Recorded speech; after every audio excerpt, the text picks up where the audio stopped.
Bismillahirrahmanirrahim. Assalamualaikum warahmatullahi wabarakatuh. Berita Al-Hijrah 16 Oktober bersama saya Arihman Marzi dan juga jurubahasa isyarat Azlina Muhammad Isa. Dan berikut tajuk utama malam ini. Sempadan Rafah Gaza belum dibuka, Israel mungkir janji.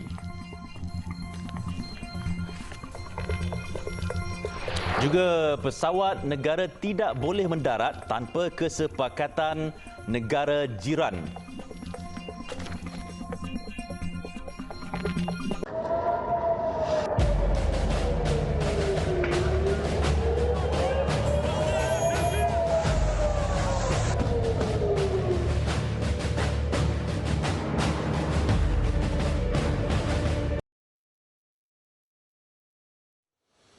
Rizab bahan api di semua hospital di Semenanjung Gaza dijangka bertahan hanya sekitar 24 jam saja lagi. Menurut Pejabat Kemanusiaan Pertubuhan Bangsa-Bangsa Bersatu, OCHA, penutupan janakuasa sandaran akan merisikokan nyawa ribuan pesakit. Agensi Bantuan dan Kerja Pertubuhan Bangsa-Bangsa Bersatu untuk Pelarian Palestin UNRWA menyifatkan Semenanjung Gaza berdepan bencana kemanusiaan paling dahsyat susulan serangan Israel ke atas wilayah itu. Pesuruhjayanya Philip Lazzarini berkata, ia berikutan Semenanjung Gaza kini disekat daripada kemudahan asas termasuk makanan dan bahan api sejak 8 hari lalu. Pihaknya turut menekankan ketidakupayaan pasukan UNRWA di Gaza meneruskan bantuan kemanusiaan susulan sekatan akses oleh rejim Israel. Tiada setitis air, sebutir gandum dan seliter bahan api dibenarkan di Semenanjung Gaza sejak 8 hari lalu. Gaza sedang lemas dan perang menyebabkan kehilangan nilai kemanusiaan. Sekurang-kurangnya 2,670 orang terbunuh di Semenanjung Gaza dalam tindak balas yang dilancarkan Israel minggu lalu susulan serangan Hamas yang menyebabkan lebih 1,400 orang terbunuh. Pada masa sama, menurut UNRWA dianggarkan 1 juta orang kehilangan tempat tinggal dalam 7 hari pertama konflik di Gaza. أخوي ولاده الثلاثة اللي صار أخوي قال عباب الضرب ضربوا مؤسسة وضربوا الضالة يا أخوي بلا سبب قاعدين في أمان الله والله يرحمهم ويحسن لهم حسبي الله ونعم الوكيل. لا كهرباء لا مية لا إنترنت لا شبكات لا بامبرز لا حليب. كنا بدنا نموت من الجوع بدنا نضل مش طالعين 5 أيام فجأة هيك إلا القذائف في البيت. إشي على السطح وإشي هناك وإشي هناك جثث بالشوارع. رحنا على مدرسة الوكالة ورانا حكوا المدرسة آمنة خبطوا المدرسة واستشهدوا الناس. Menurutnya, jumlah itu dijangka boleh meningkat susulan lebih ramai orang bertindak meninggalkan kediaman masing-masing akibat krisis terbabit. Sebelum ini, Menteri Tenaga Israel Katz menyatakan bekalan air disambungkan semula ke selatan Gaza selepas perbincangan diadakan antara Perdana Menteri Benjamin Netanyahu dan Presiden Amerika Syarikat Joe Biden. Katz dilaporkan berkata, tindakan itu akan menyebabkan penduduk awam bergerak ke selatan Semenanjung. Dalam pada itu, selepas 10 hari konflik, Mesir, Israel dan Amerika Syarikat dilaporkan bersetuju melaksanakan gencatan senjata di selatan Gaza bermula 9 pagi waktu tempatan hari ini iaitu kira-kira 2 petang waktu Malaysia, namun tidak memaklumkan sehingga bila tempoh masa gencatan itu. Serentak itu juga sempadan Rafah dijangka turut dibuka. Difahamkan gencatan itu akan dilakukan beberapa jam bagi kemasukan kontena bantuan kemanusiaan ke Gaza. Perkara itu disahkan Setiausaha Negara Amerika Syarikat Antony Blinken yang bagaimanapun tidak memberitahu tempoh masa pembukaan sempadan itu. Ketika ini, konvoi bantuan itu menunggu di pinggir Bandar Ismailia, Mesir menanti kebenaran untuk masuk. Namun sehingga jam 6 petang waktu Malaysia, Menteri Luar Mesir Sameh Shukri memaklumkan sempadan Rafah masih belum dapat dibuka. Ekoran Israel tidak membenarkannya. Shukri berkata situasi yang dihadapi rakyat Palestin ketika ini adalah bahaya. Sementara itu, penduduk Palestin yang mendiami di selatan Gaza dan bersempadanan dengan Rafah terkejut dengan serangan Zionis di kawasan itu. Mereka menyangka lokasi berkenaan adalah tempat selamat, namun ia sebaliknya.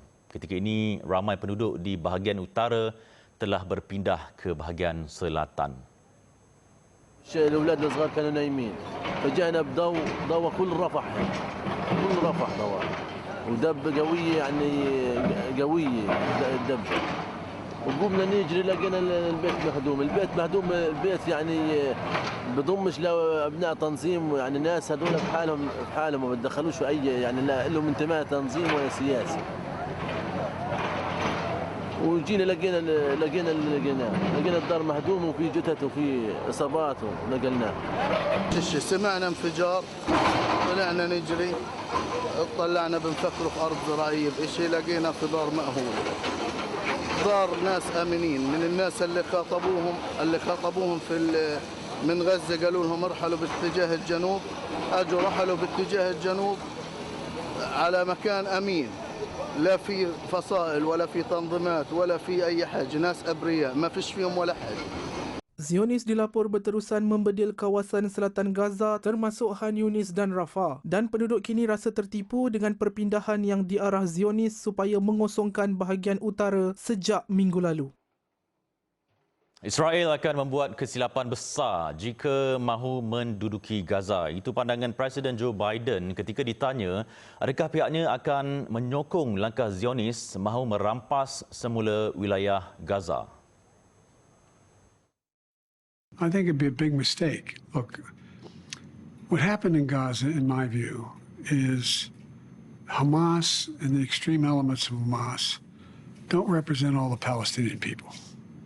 And I think that it would be a mistake for Israel to occupy Gaza again. But to going in and taking out the extremists, the Hezbollah is up north, but Hamas down south is a necessary requirement.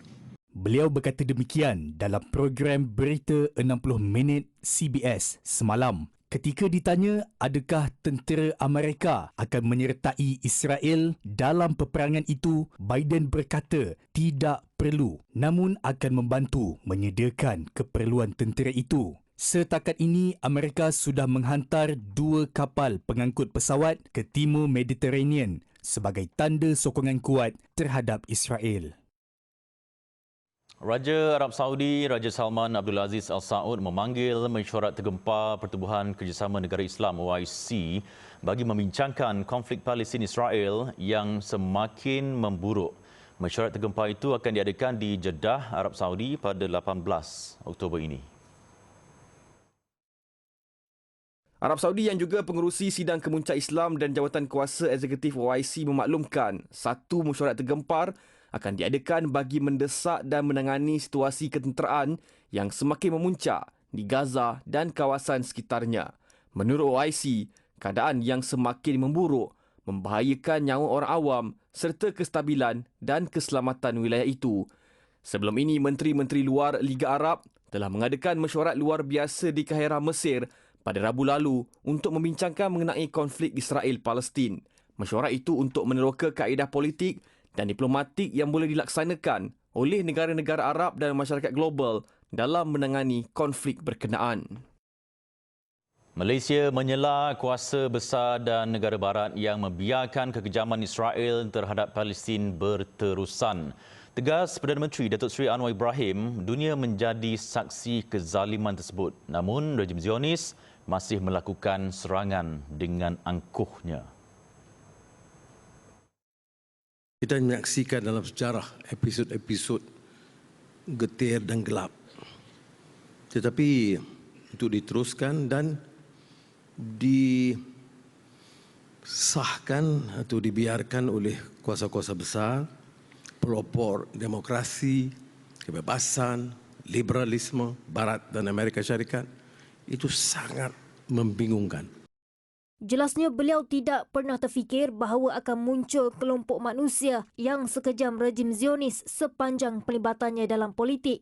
Peristiwa hitam dan getir yang sedang berlaku ini sangat mengesankan dan menyentuh hati nuraninya. Beliau berkata demikian menerusi ucapannya semasa perhimpunan bulanan bersama warga Jabatan Perdana Menteri di Putrajaya pagi tadi.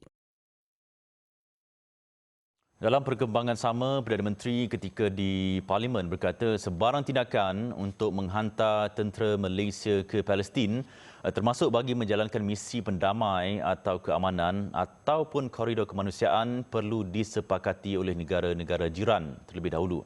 Pada sesi penerangan berhubung perkembangan terkini krisis Palestin-Israel di Dewan Rakyat, Datuk Seri Anwar berkata jika perkara itu tidak dilaksanakan, ia akan menyebabkan pesawat negara tidak boleh mendarat bagi misi kemanusiaan. Ada di Malaysia juga yang menyatakan suara bahawa kita enggan menghantarkan pasukan tentera. Pimpinan tentera minta saya sampaikan adalah tidak adil untuk mana-mana kalangan dalam penyampaian mesej mereka, dalam tazkirah mereka untuk menyinggung hal ini. Ini bukan keputusan kita boleh hantar dengan mudah. Mau hantar tentera, termasuk pendamai atau keamanan ataupun koridor kemanusiaan, itu mesti disepakati oleh negara jiran. Kalau tidak, pesawat kita tidak boleh land. Justru Perdana Menteri meminta semua rakyat dan komuniti ummah untuk bersama-sama mendoakan keselamatan rakyat Palestin yang berterusan menjadi mangsa kekejaman rejim Israel. Tambahnya, Menteri Luar Datuk Seri Dr. Zamri Abdul Kadir akan berlepas ke Jeddah pada malam ini atas undangan Putera Mahkota Arab Saudi yang juga Perdana Menteri Muhammad bin Salman dan Pertubuhan Kerjasama Islam OIC bagi mesyuarat tergempar OIC. Pada masa sama, Perdana Menteri berkata beliau turut akan menghadiri sidang kemuncak ASEAN Majlis Kerjasama Teluk GCC pada Khamis ini serta mengadakan perbincangan khusus mengenai tindakan yang perlu diambil terhadap kezaliman Israel terhadap Palestin. Selain itu, Perdana Menteri memberi jaminan untuk terus bersama dengan mana-mana negara yang menunjukkan solidariti dan simpati kepada Palestin. Pendirian kita, Tan Sri Yang Dipertua, adalah jelas. Politik di Palestin ialah politics of dispossession. Tanah, harta benda mereka telah dirampas dan kita mesti kembalikan hak mereka, orang Palestin, ke atas tanah air mereka. Perdana Menteri turut memaklumkan Malaysia secara dasarnya mempunyai hubungan dengan Hamas selepas mereka memenangi pilihan raya bebas dan tidak bersetuju dengan keputusan Eropah untuk terus menekan Hamas. Beliau berkata ketika ini kerajaan telah menyumbang sebanyak 10 juta bantuan awal kemanusiaan dan perubatan kepada rakyat Palestin. Masih bersama berita Al-Hijrah, susulan kawasan selatan Lubnan yang turut diserang Israel, anggota keluarga kaki tangan Kedutaan Besar Malaysia di Beirut diarah kembali ke Malaysia sehingga keadaan keselamatan membenarkan. Kementerian Luar berkata keputusan itu adalah langkah proaktif kerajaan bagi memastikan keselamatan semua rakyat Malaysia menjadi keutamaan negara. Namun, Kedutaan Besar Malaysia akan terus beroperasi seperti biasa. Wisma Putra turut menyarankan agar warga Malaysia disaran menangguhkan perjalanan yang tidak penting ke Lubnan. Kerajaan juga mengarahkan pihak kedutaan untuk mengambil langkah berjaga-jaga dan memantau keadaan rakyat Malaysia di negara itu, termasuk pasukan pengaman Angkatan Tentera Malaysia, Pertubuhan Bangsa-Bangsa Bersatu ATM PBB, iaitu Malbat, yang berkhidmat di bawah pasukan interim PBB di Lubnan. Kedutaan Malaysia di Beirut telah berhubung rapat dengan 12 rakyat Malaysia serta keluarga yang kini bermastautin di Lubnan. Rakyat Malaysia yang memerlukan sebarang bantuan konsular dan mempunyai pertanyaan boleh berhubung dengan pihak kedutaan di talian 961 11 970 207 atau 961 713 80063 atau email mwbeirut@kln.gov.my. Pada Jumaat, wartawan Reuters Isam Abdullah terkorban dalam serangan Israel ketika sedang bertugas berhampiran sepadan Lubnan Israel. Serangan itu turut mencederakan 6 yang lain termasuk wartawan AFP dan Al Jazeera. Selepas ini, pusat hiburan dikuasai warga asing. Bantu Pesakit Sihat adalah projek Yayasan Ikhlas di bawah kluster kesihatan dan kita menawarkan khidmat bakti, memberikan perkhidmatan bantuan susulan kepada mana-mana rakyat Malaysia yang memerlukan. Kita memerlukan kutipan untuk memberikan bantuan kepada kira-kira 300 orang yang memerlukan. Kita sama-sama peduli dan prihatin terhadap apa yang berlaku di kalangan rakyat Malaysia yang memerlukan. Setiap hari, pelbagai isu berlegar di mana-mana. Tinggal 6 hari dalam makanan.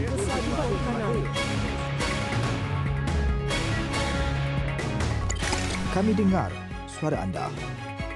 Kami bentangkan di meja perbincangan. Kupasan padat dan menyeluruh. Analisis dari kaca mata pakar. Saya Nani Roslan. Dan saya Dina Shah Salim. Temui kami di Analisis.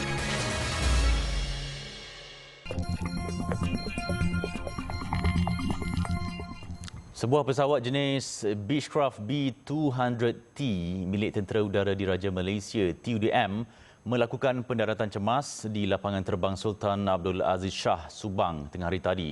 Pesawat berperanan sebagai pesawat rondaan maritim terbabit melakukan pendaratan cemas kira-kira jam 1:30 hari. Pesawat 16 Skuadron Terbabit membawa 4 anak kapal sedang melaksanakan latihan penerbangan yang berlepas dari Pangkalan Udara Subang pada jam 11.27 pagi. Semua anak kapal yang terbabit selamat dan tidak mengalami sebarang kecederaan. TUDM akan menubuhkan pasukan penyiasatan bagi mengenal pasti punca kejadian. Isu operasi pusat hiburan dikuasai warga asing seperti dikesan dalam serbuan di 4 premis hiburan di kompleks wilayah Jalan Dang Wangi semalam perlu dipantau semua pihak. Timbalan Pengarah Jabatan Siasatan Jenayah Bukit Aman, Datuk Rusdi Muhammad Issa berkata isu berkenaan ada kaitan dengan kehadiran dan kemasukan warga asing di negara ini. Kalau ikut rekod kita telah beroperasi 3 ke setahun. Dah lama dah. Dan tempat ni berlesen Tempat ni berlesen. Tapi lesen ni tidak dikeluarkan atas nama Bangladesh ni. Punya lesen tu orang lain. So pihak kita akan maklum dengan pihak-pihak yang berkenaan pihak-pihak yang mengeluarkan lesen supaya benda ni mereka perlu pantau supaya lesen ini atau permit ini tidak disalahgunakan. Licensing untuk pengeluar lesen untuk pusat hiburan ini adalah Dewan Bandaraya Kuala Lumpur. So pemantauan utama sepatutnya dibuat oleh orang yang mengeluarkan lesen. Datuk Rusdi berkata semakan dilakukan mendapati semua premis hiburan itu mempunyai lesen sah yang dikeluarkan oleh Dewan Bandaraya Kuala Lumpur. Beliau berkata operasi itu dilakukan untuk membendung pembabitan warga asing dalam kegiatan pusat hiburan. Menurutnya, pihak polis masih menjalankan siasatan lanjut mengenai kewujudan sebarang unsur pemerdagangan orang terutama membabitkan GRO yang diperiksa dalam operasi itu. Semalam, polis menggempur 4 premis hiburan milik warga asing di kompleks wilayah dengan 38 individu ditahan selepas didapati melanggar pelbagai kesalahan imigresen. Dalam serbuan awal pagi semalam itu, polis turut memeriksa 34 wanita disyaki penari yang juga pelayan pelanggan di tempat pusat hiburan terbabit. Dalam perkembangan berbeza, Datuk Rusdi berkata 91 pelayan pelanggan atau GRO termasuk 6 lelaki berperwatakan wanita atau pondan ditahan dalam serbuan Op Noda di sebuah pusat hiburan di Taman Tampu Indah Johor Bahru, Johor, Khamis lalu. Serbuan itu dijalankan sepasukan pegawai dan anggota dari bahagian D7 Bukit Aman pada jam 12.45 tengah malam. Dalam serbuan itu, polis menahan 82 wanita Thailand, 2 Laos dan seorang wanita Vietnam berusia antara 19 hingga 51 tahun. Polis juga menahan 6 lelaki warga Thailand yang juga pondan berperanan sebagai GRO. Turut ditahan 3 lelaki tempatan yang bekerja sebagai pengurus, pembantu pengurus serta juruwang dan 5 lelaki warga Bangladesh bekerja sebagai pelayan berusia antara 21 hingga 45 tahun. Juga di dalam serbuan ini dan pemeriksaan ini kita telah pun turut menangkap 6 kita panggil apa pelanggan ni yang lady boy pondan ada 6. So ini pun saya first time dengar ni. 6 orang. So semua sekali JRO 85, kemudian Pondan ni 6, so 91. So dalam pemeriksaan kita yang kita buat ni, pelanggan ni orang Malaysia, iaitu 48 lelaki warga negara Malaysia, 2 perempuan warga negara Malaysia, dan kita ada juga warga negara Thailand 5, Singapura ada 10, dan warga negara China ada 4. So berbeza. Kalau yang tadi, kalau tengok yang di 3 tadi, majoriti mereka yang uruskan. 69 pelanggan terdiri 48 lelaki tempatan, 8 Singapura, 5 Thailand, 2 China serta 2 wanita tempatan dan 2 wanita Singapura turut diperiksa. Pusat hiburan ini terletak di kawasan rumah tingkat 4 yang beroperasi bermula jam 8 malam hingga 4 pagi setiap hari. Lebih 130 rakan strategik menyertai Islamic Tourism Month. Menurut Ketua Pengarah Islamic Tourism Centre, Nizran Nordin, inisiatif Islamic Tourism Month perlu dikembangkan lagi, terutama dalam memperkasa program Muslim Friendly Tourism and Hospitality Assurance and Recognition, MFA. Nampak logo-logo MFA ni, kalau JAKIM isu halal cert, kami isu this logo, this cert untuk hotels. Not just hotels, tetapi juga spa and wellness, medical facilities, shopping malls, R&R, apa lagi Madina? Convention center, semua premis yang bukan restoran. So we are expanding this MFA logo inilah initiative. Tambah beliau, inisiatif MFAR ini adalah sebahagian seruan Perdana Menteri Datuk Seri Anwar Ibrahim bahawa Islamic Tourism Centre perlu turut terlibat dalam pembangunan Muslim-friendly tourism ekosistem. Pusat Pelancongan Islam ITC ialah sebuah agensi di bawah Kementerian Pelancongan, Kesenian dan Kebudayaan Malaysia yang ditugaskan untuk membangunkan segmen pelancongan Islam untuk Malaysia. Ia menyokong pelancongan dan hospitality mesra Muslim MFAR dengan menawarkan penyelidikan dan risikan pasaran, latihan, pembangunan dan perundingan industri, standard perkhidmatan dan persijilan dan pertukaran maklumat. Dalam majlis sama, Islamic Tourism Month 2023 turut memberi penghargaan kepada media termasuk Berita Al-Hijrah dalam menyediakan laporan Menteri Agama sambut baik usaha Motet.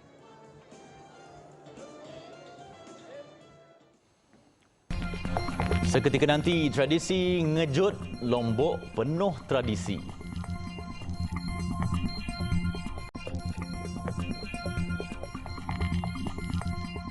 Di Lombok, tidak kira kaya atau miskin, penduduk kampung akan membawa dan berkongsi juadah dalam satu tradisi.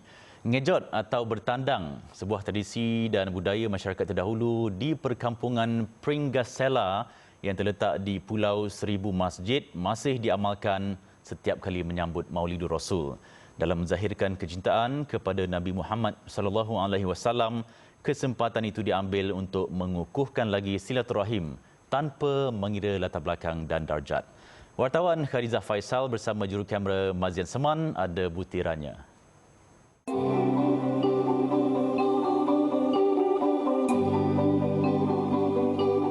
Bermula awal pagi lagi, penduduk kampung yang terdiri daripada golongan wanita, khususnya ibu atau isteri, akan beriringan membawa dulang yang penuh dengan juadah di atas kepala ke Masjid Besar Jamiatul Qudsiyah Kecamatan.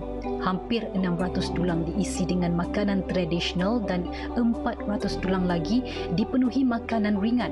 Manakala tugas jemaah lelaki dan anak-anak muda pula menyusun juadah untuk disantap beramai-ramai usai majlis dan mengasingkan serta membungkus makanan ringan ini untuk diagihkan kepada tetamu dan penduduk yang hadir untuk dibawa pulang sebagai oleh-oleh. Ketua Kampung Pringgasela Azizan Zohri berkata, tahun ini sambutan majlis Maulid dan tradisi ngejot diraih penuh meriah. Selepas beberapa tahun sepanjang COVID-19, majlis itu tidak dapat diadakan. Dan untuk ini, tembola ini adalah adat istiadat, sebuah tradisi untuk menyambut tamu. Menyambut tamu, baik tamu siapapun itu, masyarakat lokal yang ada di Kampung Pringgasela ini, yang namanya tamu adalah raja. Raja ini bagaimana maharaja kita sebagai tuan rumah memberikan tamu-tamu kita dengan penghormatan, dengan sajian, sehingga pada peringatan Maulid ini, sajian ini akan dinikmati bersama-sama oleh semua tokoh masyarakat, pemuka. Lebih menarik katanya, program berkhatam turut diadakan untuk 60 kanak-kanak dengan usia paling muda, bayi berusia 3 bulan. Selain pelbagai lagi aktiviti antaranya ceramah, nyanyian nasyid dan selawat ke atas Nabi Muhammad sallallahu alaihi wasallam. Menurut salah seorang peserta misi bantuan Al-Quran pasca gempa bumi Lombok, Hashim Anang, kerjasama penduduk kampung jelas menunjukkan bagaimana hubungan persaudaraan di antara mereka begitu erat. Saya ingat kalau di Malaysia ni satu produk pelancongan. Walaupun sambutan Maulid Rasul kan. Maaf cakap je boleh jadi macam satu produk pelancongan. Dan saya rasa saya galakkanlah orang-orang Malaysia datang kemari untuk hadir dan melihat suasana begini. Dan satu lagi keunikan. Hampir 1,000 jemaah dan penduduk kampung hadir, termasuk 17 rakyat Malaysia, meraihkan sambutan Maulid ini untuk menzahirkan kasih dan sayang ke atas Rasulullah. Malah saya dan jurukam Ramazian Seman tidak menafikan bahawa dalam misi kali ini, sambutan dan tradisi itulah antara faktor hubungan dua rumpun di antara Malaysia dan Indonesia terjalin sehingga ke hari ini. Syiar Islam yang utuh di peringkat sela, keunikan adat dan budayanya, hubungan silaturahim dan hormat menghormati menjadikan ia sebuah tarikan yang wajar dicontohi. Yang kedua, hati-hati ya Mas. Mohon izin, mungkin dalam yang salah. Baik, ini kali pertama saya melihat suasana Maulid Rasul disambut dengan begitu meriah, penuh warna-warni. Malah ia dapat menggambarkan bagaimana hubungan silaturahim untuk penduduk di kampung ini yang begitu erat dan sentiasa bekerja sama. Dan semestinya dapat dijadikan contoh bukan saja buat rakyat Malaysia, tapi penduduk Islam di seluruh dunia. Rizal Faisal melaporkan untuk Berita Al-Hijrah.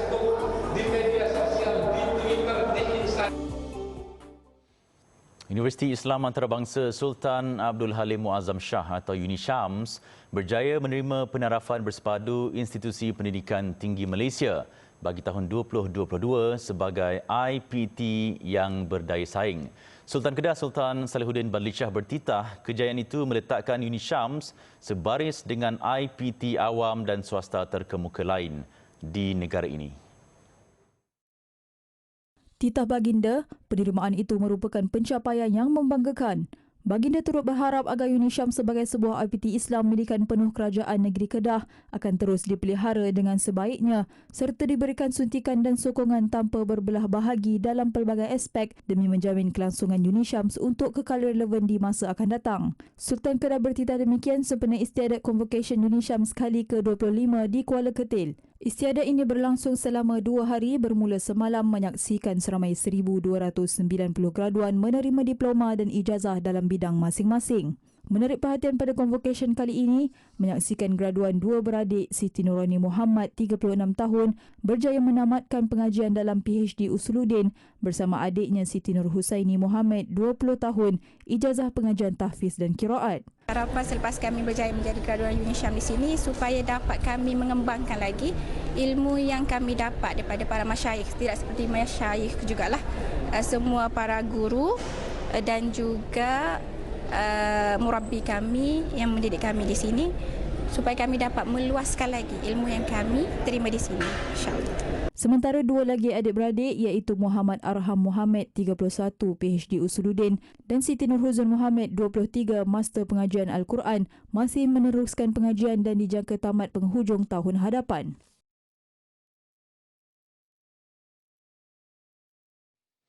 Baik, sekian untuk malam ini. Saya Ardi Herman dan Jurubahasa Isyarat Azlina Muhammad Isa. Satukan ummah dengan ilmu bagi memperkasa Malaysia Madani. Assalamualaikum warahmatullahi wabarakatuh dan selamat malam.